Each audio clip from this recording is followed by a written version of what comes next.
economía del gasto público, hoy tenemos el gusto de que nos acompañe Andrea Valerín Arroyo. Ella es costarricense, licenciada en Contaduría Pública de la Universidad Metropolitana Castro Carazo, máster en Administración de Negocios de la Universidad de las Ciencias del Arte, con especialidades en Contratación Administrativa e Impuestos del Tecnológico de Costa Rica, con más de 14 años de experiencia en ejecución presupuestaria y pagos. Actualmente es jefa del subproceso de egresos del Departamento de Financiero Contable de una institución del Estado. Hoy vamos a hablar sobre un tema relevante que es el IVA. Sin embargo, es importante mencionar que esta entrevista es únicamente con fines educativos. No trata de demostrar alguna posición de alguna institución en la que trabajan algunos de los colaboradores presentes. Entonces, hola Andrea, ¿cómo está? Buenas tardes, en realidad es para mí un gusto estar hoy acá con ustedes, de esta experiencia tan grata.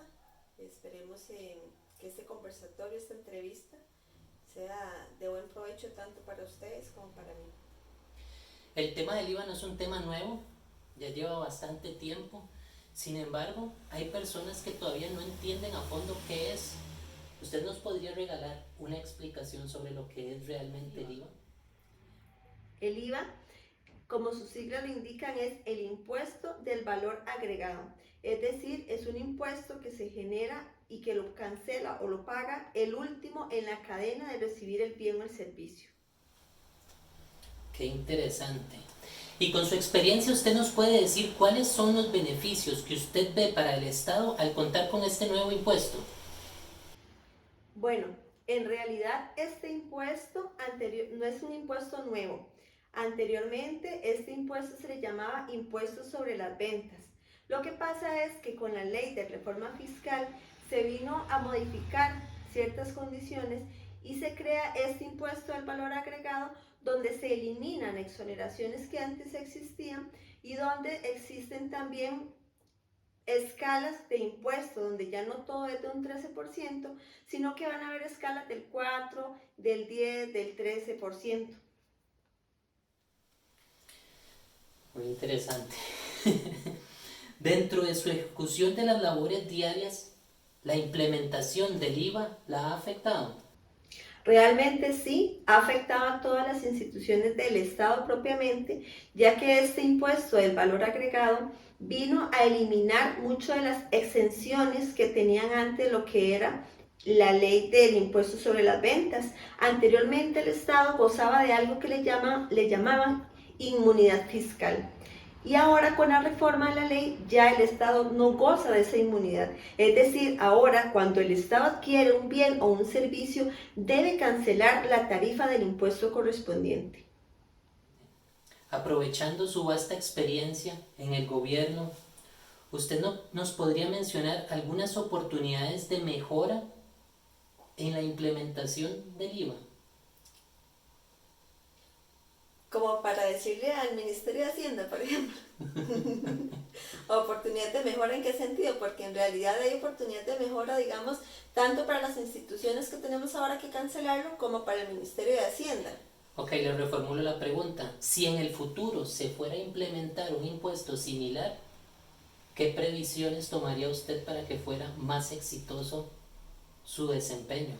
Sí, claro, con respecto a esto, es elemental y es muy importante señalar que el Estado como un todo debería de tener sistemas integrados. Por ejemplo, con respecto al impuesto al valor agregado, ahora el Estado debe cancelar el impuesto del 13 o del 4, dependiendo de lo que se esté adquiriendo.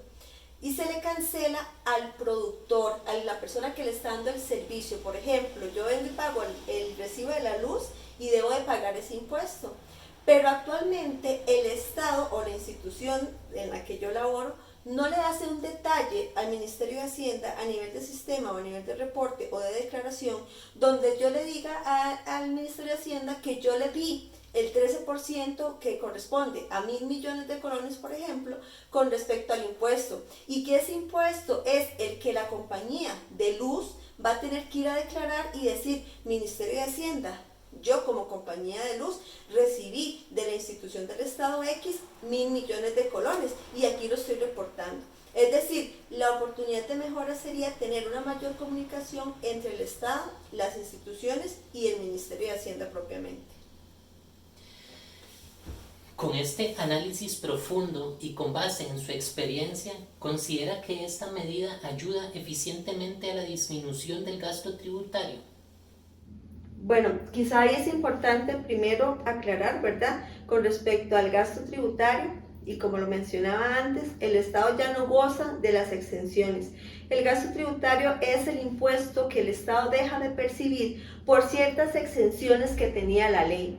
Actualmente, con la entrada en vigencia de esta ley de finanzas públicas, ya ahora no hay tanta exención como antes. Entonces, ya ahora el Estado va a tener una disminución con respecto a ese gasto, porque en lugar de tener el gasto, lo que va a tener es el ingreso del monto que el Estado le está pagando a las demás instituciones, a los demás proveedores, y que esos proveedores van a reportar. Es decir, ahora en lugar de convertirse en parte del gasto público, se está convirtiendo en ingresos propiamente del Estado. Una pregunta más, aprovechando su conocimiento diario, ¿hace cuánto fue que se implementó lo del IVA? La ley entra en vigencia a partir del 1 de julio del 2019. Sin embargo, es importante recalcar que existen transitorios a la ley que permiten un ingreso paulatino del Estado en este pago de impuesto. ¿Por qué? Porque, por ejemplo, las instituciones en el 2019, de julio a diciembre, no tenían presupuestado ese 13% de impuesto en los bienes o servicios que iba a adquirir durante el año. Es por esto que existen transitorios donde dice que las instituciones que antes gozaban de inmunidad fiscal no van a pagar el impuesto en julio del 2019, sino hasta enero del 2020, para que las empresas y las instituciones puedan irse organizando. Esto para las instituciones del Estado, así como otros transitorios que tiene la ley con respecto a lo que es obra pública. Muy bien. Ya con esto entonces cerramos esta entrevista, pero no sin antes agradecer el tiempo que ha tomado doña Andrea, porque en el estudio de la economía del gasto público, el tiempo es lo más importante. Muchas gracias.